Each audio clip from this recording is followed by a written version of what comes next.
up netting just under $85,000. From one call to a driving for dollars lead. Welcome, everybody, to the Wholesaling Inc podcast, America's #1 podcast for new real estate investors, where we know that finding discounted property is the most proven path to financial freedom. I am your host, Brent Daniels, Mr. TTP, and I am telling you guys, if I can do this, starting out at over $700,000 in debt from a personal judgment and build $1 million real estate wholesaling business, so can you. You absolutely can. So let's get excited. Let's get fired up. This podcast interview is going to be really excellent. I've been waiting for this for a few months. I'm going to be introducing to the Wholesaling Inc podcast a incredible wholesaler that also has a cold calling company, which is interesting. We'll get into that, but more importantly, we're going to break down a massive deal that he has done in Philadelphia, Pennsylvania. I'd love to introduce Max Fish to the Wholesaling Inc podcast. Say hello, Max. Hey, how you doing, guys? Thanks for having me, Brent. I'm excited to have you on here. We've been talking a lot. And we've been going through, because I am personally, I tested out Max's cold callers. Obviously, guys, if this is your first time listening to this podcast, I truly believe that you can build an incredibly profitable real estate investing business by being extremely proactive. That's what TTP means. It means talk to people. It's like a command. It's like an action, right? And nobody, I mean, there's some people talking to a lot of people, but making as many calls as you, Max. I mean, you are making a ton of calls. You have built your business being proactive, but you've been in this a while. You've seen the ups and downs. You've tried everything. Let's talk about you. Let's talk about how you got into this business, and let's talk about the evolution that you took, that you have taken, and then we're going to really get into, sink our teeth in how you got a massive deal and how other people can too. Tell me about you, Max. Yeah, you're right. I've been doing this a little while. I got started in the business in 2002. Bought my first property kind of on a whim. I had started about, I want to say maybe, like 6 months prior in the mortgage business as an originator. And of course, I'm in the business 6 months, so I know everything there is to know, right? And I figure, let me take some action. And I had saw a property that it was actually one of the last properties that a builder was selling in a development. And he had actually used it as a model. And so I call him up. He gave me a number. I want to say it was like 200 and something thousand. I don't remember off the top of my head. I remember the profit. But I knew it was a good deal. So I bought it and ended up pretty light rehab, put like 15 grand into it and sold it in 2003. Since then, I've been in, different, I guess, aspects of the business. Again, mortgage origination. I was involved in commercial real estate finance. And today I do everything from rehab to wholesale to wholetail. And then, like you had mentioned, the cold calling business. Full time, love it. Eat, sleep, breathe real estate. Let me ask you, because this is something interesting, as there's certain progressions in your wholesaling business. When we're starting out, we're just trying to get our first deal. We're just trying to find somebody, a distressed property owner that has a problem that we can solve, and we get our first deal and we're feeling excited about it, and then we start building, and then you really do have different options. I think that this is an important point to make here, guys, is wholesaling isn't just meaning you assign a deal and you make an assignment fee. That's not what wholesaling is. Not my definition of it, not Tom Kroll's, not Cody Hoffein's. The definition to me is you are sourcing real estate opportunities. That's what wholesaling is. It's just the act of sourcing it. People aren't just bringing it to you. You're paying a premium for them to bring deals to you and they get paid. No, you're actually going out there, you're getting the deals from the actual distressed property owners. And what Max is saying is he has different avenues for exit strategies, right? Because in the wholesaling business, there's three parts. your lead generation, your conversion, and then your exit strategy or disposition. So you're saying you do wholesale, and flips. How do you determine? Do you look at every property, run it through some sort of filter, and determine what is the most, what is the best strategy for that property? Yeah, I mean, I think in short, that's a good way to look at it. So I don't do anything virtually. I'm kind of old school in that way. I'm only in the Philadelphia market. I do try to look at every property, especially the properties that we buy. And I think that, I've kind of learned the different neighborhoods within the Philadelphia market. For those who don't know, I mean, Philadelphia is a very large city. Geographically speaking, there's a lot of land, so you learn the different neighborhoods, and I think a good way to break it down is when a deal comes in and it's in a certain neighborhood, that maybe kind of sets off a bell. Then I take a good look at it. We run it through, and if it makes sense. Then sometimes we'll buy it and rehab it. Other times, if it's a big profit spread, we like to buy it and relist it, wholesale as they call it. And then, the stuff that doesn't fit our model, we will typically wholesale. So we're typically looking at deals with a $250,000 ARV or higher. Because look, it costs the same amount of time and energy and money to rehab a deal that you're going to sell for 100,000 as it does for a deal you're going to sell for $1 million.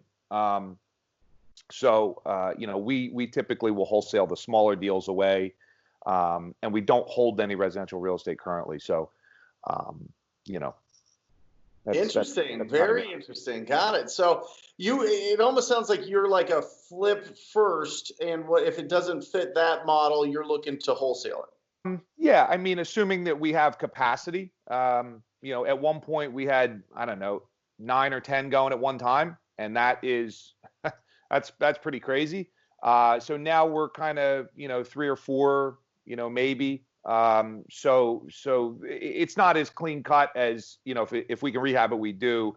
Obviously, we got to have the capacity. We got to time of year, obviously seasons here, or we take that into account. So there's definitely some things that go into it, but yeah, if we can rehab it, that's where we're going to maximize our revenue, and that's what we're going to shoot for if possible. Well, and it's interesting. Not often do we get to interview somebody that's been in the business for 18 years. I mean, tell me, walk us through, because I think it's important to look back at what worked and see what isn't working and what's working now, right? I feel like it's always like the book "Who Moved My Cheese" when it comes to lead generation, right? I mean, it really is, and that there's a lot of different things there. And if you're not familiar with that book, basically, it's the cheese, the deals aren't going to be in the same place every single time, right? If you're doing direct mail, it's not going to always work. If you're doing pay-per-click, it's not always going to work. If you're doing text blasting or voicemail drops, the only thing, and obviously I'm biased here because I push cold calling. It's been the only constant that I've had for the last 16 years is consistent deals from cold calling, because it's proactive, because you're constantly building up your pipeline full of leads that eventually just start popping and you get consistency with your deals. But what have you seen? I mean, did you start out in this business traditionally marketing? Actually, it's funny. So, yeah, I, again, started out in the mortgage business, and I would actually physically take paper flyers around to real estate agents to drum up business, physically meet with folks, take builders out to lunch, that kind of stuff. Look, we didn't have Facebook advertising. We didn't have, heck, even some of the cold calling and different digital technologies that we have today, we didn't have back then. So, yeah, I was very much hands-on, meeting face-to-face, a lot of traditional marketing. I did some direct mail, but it was nothing to the scale that you see today. I mean, I know guys even in my market that are doing 25, 35, 50,000 mail pieces. I was maybe doing a month. Yeah, a month. I was maybe doing 5 to 10, but again, it was more face-to-face, more about the relationship. I focused on what we called at that time special finance, or subprime, subprime loans. And basically, we were working with the people with challenging situations, not just bad credit, but, maybe recent bankruptcy or, interestingly enough, a lot of the same folks that we deal with today in the wholesale space, people that were motivated in some way or had some issue that they had to overcome. They didn't have A1 credit and a great job and could just go to their local bank and get anything they wanted. Got it. Awesome. So let's get everybody excited. Let's break down a massive deal. Let's talk about the deal that you did and when I define, anybody that has listened to this knows that I define a massive deal as a $50,000 net to you in your bank account deal. I push everybody in the TTP family to it. That's in our first conversation that I do in our welcome call, when somebody joins the TTP program, that is the first thing that I push them, is they need to get a massive deal as quickly and as often as possible. Because truly in this business, we find what we're looking for. It's that whole, I know there's a fancy scientific word for it, but it's that mental antenna that you have, that, once you buy a car, you see that car everywhere. Your wife's pregnant, you're pregnant, you see pregnant people everywhere. If you're looking for massive deals, you will find massive deals. And Max is going to break down exactly how he found one. And you can take this experience and implement it into your business. So let's break it down. Interesting. This deal was a little bit different. Again, doing business in Philadelphia, we were actually, not myself, but my acquisitions guy was driving by a property. So we identified the property and, sent mail, kind of all the usual channels, and even knocked on the door, had no success. And at the time, I think I was, I don't know, maybe 3 months into TTP. So I had just gone through all your videos. I'm all fired up, and I was really excited to start using the phones. And at that point, I had I think three VAs calling for me. So provided her all the information, property, the phone number, I even gave her some pictures so she could reference them if she had to with the owner. And so we started calling. And so VA, just real quick, Max, VA is your professional phone prospector. I'm sorry. Right? Yes. Okay. Because VAs do a lot of different things, and it's kind of like an all-encompassing word. So I want to make sure people aren't confused. So you've got people that have experience, training, everything, making these calls. Go ahead. Absolutely. So I think we tried to reach. It was a single man. I want to say it was like in his late 50s, and he was actually working professional. The house was dilapidated. It was an interesting story, but. I want to say we reached out to him maybe, I don't know, 2 or 3 times. We finally get in touch with him, and my caller leaves all the notes in Podio, and I actually wanted to take this one versus my I do have one acquisitions manager, so I call the guy and start talking to him, and he was pretty adamant. Like, listen, I'll listen to you for a couple minutes to see what you're all about, but not interested in selling. Okay, fine. Put him back into the follow-up. So the first contact you got with him, you tried mail, door knocking, everything, was a cold call. After 3 or 4 attempts. But like I said, we talked for 5 minutes. He acknowledged the call, but was pretty adamant, not interested. Goodbye. So I put him into follow-up sequences. We then start, following up with him again, calling him. I want to say this went on for. I don't know, maybe 2 calls a month for 4 months, right? So now we're like 9 months in, and finally get the guy on the phone. Again, more notes in Podio. I see it pop up. Again, based on the way I buy, I like the area, the whole thing, and I get back on the phone with the guy, and it took a really long time. had to go to the property a few times. He had to include his attorney and, Was all he these living people. there? Was it vacant? Was it a rental? Like, if you were to, obviously you got it from your driving for dollars, and we'll touch on that because I think it's absolutely critical that you need to be building up your driving for dollars list. But what other list would he be on? Would he be like a tired owner equity? Would he be a tired landlord? Like, this guy probably would have shown up on every list. So so he actually did live in the property, which was mind-boggling, because from the exterior, the property looked to be, reminded me of like one of the haunted houses in the old movies you see, up on the hill with the windows all smashed out. He did have equity, but he had a mortgage, which he was late on, so he would have been on that list. High equity. He had filed for bankruptcy at one point, but that was discharged, so maybe even a BK list. I mean, he would have been on a lot. Finally met with him.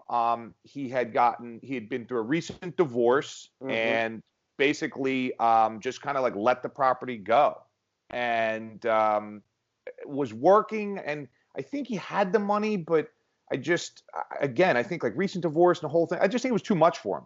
And because he had bought the house with his spouse, there was this incredible emotional attachment. So it took, when I say it took a long time to work through the process, it took, I want to say it took us 2 months to finally sign.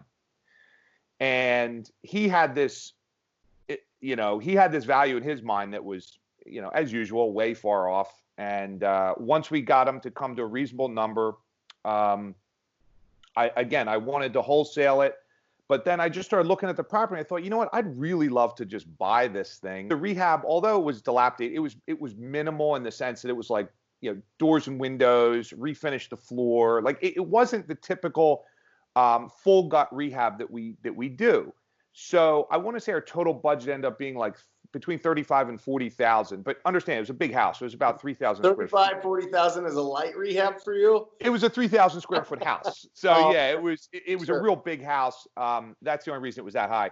And so we ended up. I want to touch on something that I just don't want to gloss over because I think it's really important. And you're going to have to educate me on this because I work my business a little bit different. So when you guys talked to him, he said, no, I don't want to sell it.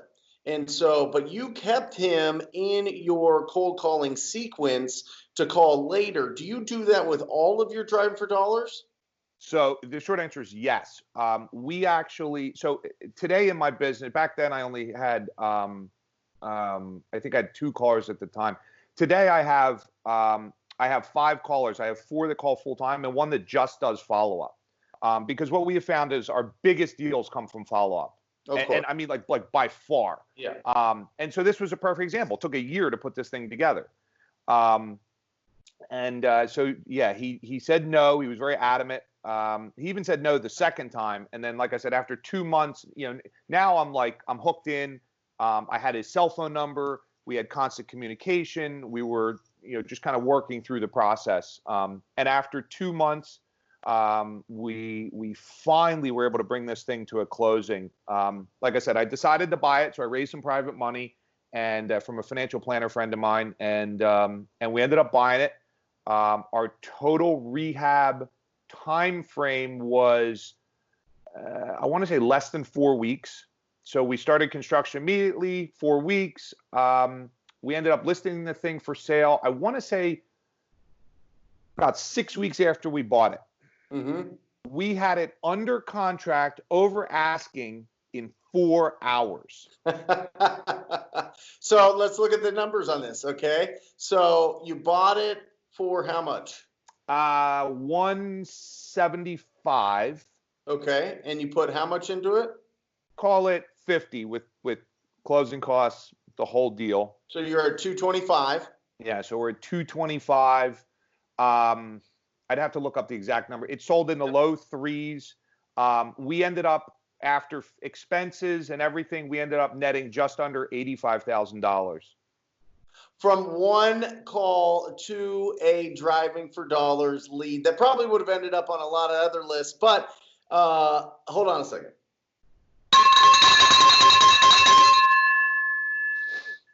Let me ask you this. Let me ask you this, because I think that this is the most important part of that. Obviously, going through that process, getting the experience, everything is phenomenal. What went through your brain the first time you looked into your bank account after that deal and you saw an additional 85, almost $85,000 in your account? What was that? What was going through your brain? So what went through my mind is the same thing that went through my mind the first deal that I did that I mentioned when we just started talking, the house I bought from the builder. I want to do another one. I want to do another one, man. I mean, look, it's that one. I was in my early 20s. I made 30,881. I still remember it like it was yesterday. I'm driving like this to check, trying to keep my eyes on the road. Same feeling, man. Same feeling. Like you always say, if you can do it, anybody can do it. You do it once, you want to do it again. For me, I get frustrated because I want them all to be $85,000 deals, right? I want them all to be, massive profits. They can't all be, but for me, that's what keeps me going. That's how I do look, I've done deals where I've made $2,000. So, that's what keeps me going. That's how I do those small ones, because I know that if I do enough small ones, I'm ultimately going to find the big one. Just by continuing on, just by keeping it going. It's funny, Max. I remember as a real estate agent, and this is right before, this is like 2012. I kept pushing and pushing and pushing, and I would only have like 12,000, 15,000 in my personal account, right? In the business and personal combined. I was just like, oh my gosh, like that's good money. It's good. I feel like, I've got some savings and it's awesome. And then I remember I closed a deal for $42,000. And I remember that going into my account, and now I have over $50,000 in my account.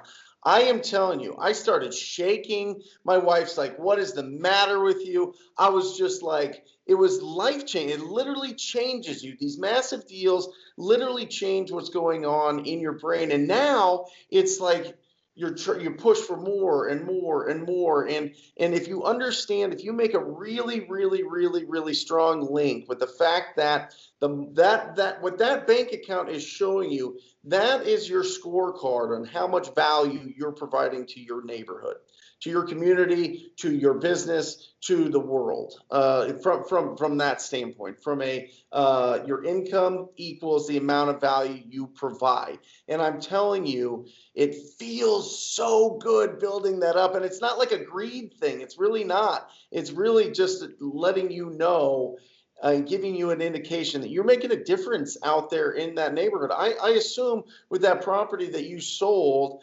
it to somebody that's going to keep that house up. It was a blight on the neighborhood for forever. The neighbors are probably excited. It probably increased the values all around. Like, everything goes up by the work that we do. And it's like, it really is just an incredible business to be a part of. I just love it. Look, I couldn't agree more, Brent. And I think I think that you make some really good points. I had heard something similar a long time ago, something to the effect of money is just a way to keep score at some point in business, something to that effect. But you're right.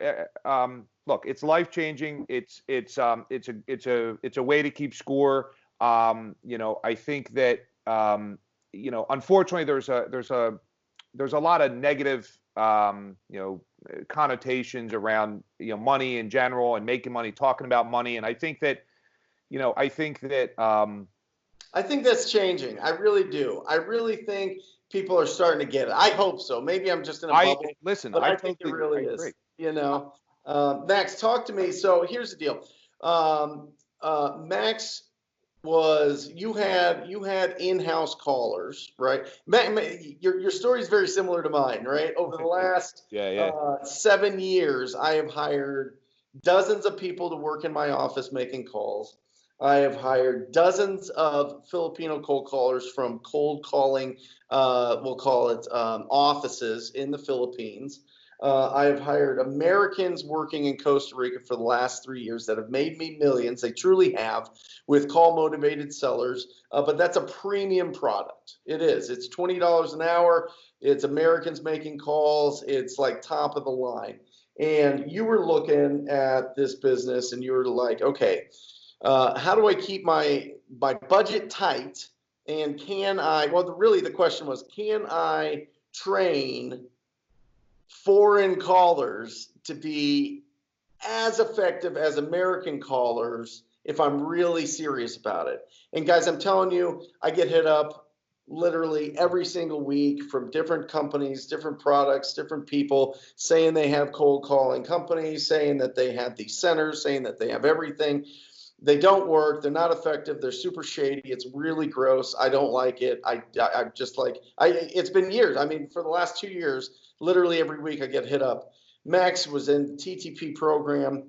He's been working it. He's been supporting people in our private Facebook group. He's really done an incredible job in the community. And he decided to start building out a year ago a company to be able to fit that that lower priced caller, that what, 10 bucks an hour, Yeah, right? about call 10, About yeah. $10 an hour for a really awesome caller that he's personally trained in the TTP method, in his own methods, in his the way that they keep track of everything, the way that they're looking at their KPIs, or their key performance indicators, or basically the results that they're getting from their calls. And he's like, Brent, I'm finally to the point. I want you to test this out. I will give you a caller. Give me a list. Give me a shot. Gave him a shot. We locked up a deal first month, which is really, typically it takes longer than that.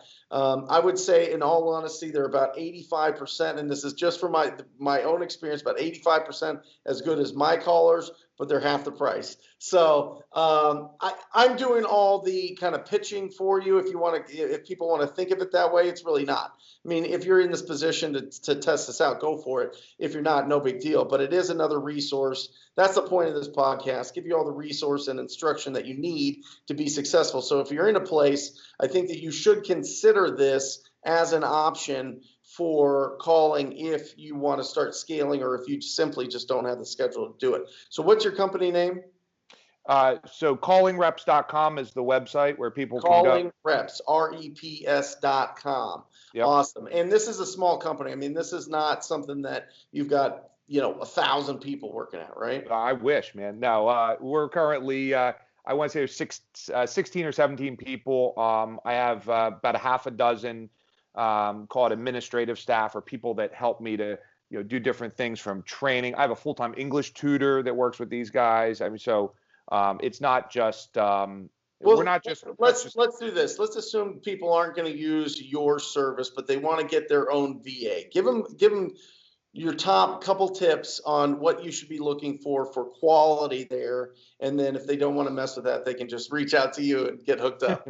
Look, I think, I mean, I've been using VAs for everything for a long time, and the calling, I think, is definitely a unique, aspect of virtual professionals. I would, if I was advising someone looking to hire a caller, or a company doing calling, I think I would want to know a few things. I'd want to know, as you alluded to earlier, where are the people from? Because I think that every market is different, whether you're sending mail or whatever. Calling is no different, and so I think that knowing where they're from is extremely important. I think knowing how they're trained is probably the second thing I would want to know. As you said, all of my callers, we spend 2 weeks training, and we use TTP, and I think it's extremely important that you have a uniform message. Yep. So I think that would be number two. Number three, I'd want to know the company, and I want to understand what kind of management and training, ongoing training, they offer. Yep. Because what a lot of people don't understand is a virtual professional is no different than an in-house employee. Look, I had 8 in-house full-time callers to my office in Philadelphia at one point. Yep. And a VA has to be managed just the same way. There's some cultural differences, but at the end of the day, if people are not trained to manage properly on an ongoing basis, yep, they're not. People are just going to do what they want to do, yep, and they're not going to maintain that standard that guys like you and I insist upon. So people get a list, they skip trace it, they go to batchskiptracing.com, they skip trace, they get the phone numbers, and they just give you the list? We do it a little bit differently. We can do it that way. We like everybody use Call Tools. We set up a deal with the guys at Call Tools, so you get a pretty nice discount. I'm not paid by them. It's just something I wanted to work out. Yep. And then from there, we're going to use the client CRM. I personally, I'm a lifetime member with Investor Fuse. I like that product, but you can use whatever you want. I mean, for your business, Brent, we just send emails. So it's really up. Those emails go to my lead manager that then puts it into Investor Fuse. So fair enough. That's a good distinction. My point is that we want to do what's best for the client. And the key takeaway there is that the client owns the data. I've heard stories of companies that when you go to leave, they want a fee, it's like a hostage situation. They want money for you to get your own data. So gross. So, when you talk about sleazy and shady, believe me, I'm with you. Yep.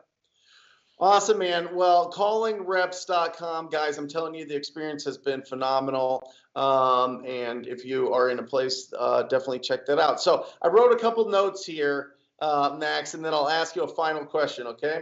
Sure, go ahead. The first note that I wrote here was really interesting. He talked about when he found this opportunity, they cold call. It was a driving for dollars. Are you using Deal Machine? No, I don't. So Investor Fuse actually had SendFuse, which they've since sold off, but I was using SendFuse. Got it. Well, guys, if you need a resource for driving for dollars, Deal Machine, use the TTP code. It is so easy. It's going to give you all the information for that. But really, you drove for dollars, and then you decided you were going to raise money to close this thing. I think that is really important. Remember, guys, here's the thing. When you're going out there, you are the buyer. Okay, I don't care if you have 13 cents in your bank account. If you find a deal, let me ask you this honest question to everybody out there listening. And if you're watching, if you want to see what this looks like, go to Brent Daniels Real Estate on YouTube. Definitely put a face to the voice. But if you have a phenomenal deal, I am telling you, there is cash buyers lining up at the door that you could find. You could rack your brain and find somebody. You found somebody that was a financial planner or something, right? Yeah, you can find somebody that has the money to close on the deal. So you need to go with confidence that you can close every deal that you put under contract. And you should have the intention to close every deal that you have the contract. If you assign it to somebody, that is an exit strategy. That is one of many. But if you need to go, a lot of people, I think, get stuck and they don't start here because they're like, oh, I don't have the money. I feel like I'm lying to them. I feel like I'm not really going to close on this and everything else. You can find the money. I guarantee you, if it's a smoking deal, I don't know a single person that has had a problem getting people to give them money for a discounted property. I am telling you, you can do it. So have that confidence. That's number one. Number two is, I think it's brilliant, Max. I go through my driving for dollars list. If they say no, we'll recycle it a year later. You said you go through it like after 2 or 3 months. I'm going to really look at that because that might be the way to go. I mean, even though they're saying no, here's the absolute truth with your driving for dollars list and why it's so potent. It's so potent because they have to do something. Either they have to have a big amount of cash or capital to invest in that property to bring it into livable or sellable conditions, or they have to sell to a cash buyer.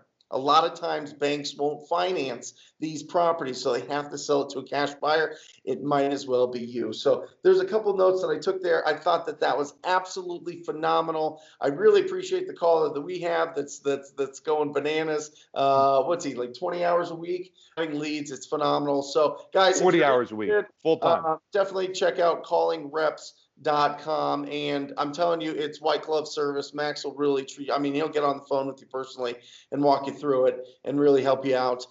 Max, if you had to start completely all over again, I give you $100 to find your first deal. What do you do? So I started with direct mail, so I wouldn't be able to do that. I would call. Yeah, I would call, man. Talk to people. I would pick up the phone and start dialing. What list? Say again? What list would you call? That's a good question. So again, every market's different. So for my market, I like the absentee owners. Vacant list, especially in Philadelphia, there's a lot of vacant properties. I think there's a lot of opportunity there. But yeah, absentee owner, vacant, absolutely. And I would call. I think for the money, it's the cheapest per lead cost by far. I've tried it all. I almost got buried by PPC. Yep. That's what I would do, and I would use TTP. Absolutely. Awesome. Thank you, Max, for joining me on this podcast. Thanks for sharing true inspiration, some really great takeaways there. Hope you guys took some notes and are going to implement. Remember, there's no point in listening to all these podcasts just for entertainment. We're really not that entertaining. Yes, we have authentic enthusiasm. Yes, we love this business, but the point is to take these things so that you can take action and get deals and change the financial trajectory of your life. And if you are interested in joining the most proactive group in real estate investing, it is the TTP program. It is the TTP family. Go to wholesalinginc.com/TTP. Wholesalinginc.com/TTP. Scroll down, see what the program's about. Check out all the testimonials. You'll have to keep scrolling and scrolling and scrolling, because when people take action, people win. And I want to point you in the right direction and work with you personally. So if it feels good for you in your gut, sign up for a call. I'd love to work with you. And that's it. Thank you, Max, for being on. Again, you are incredible. And for everybody out there listening, as always, I encourage you to talk to people. Love you guys. Till next time. See ya.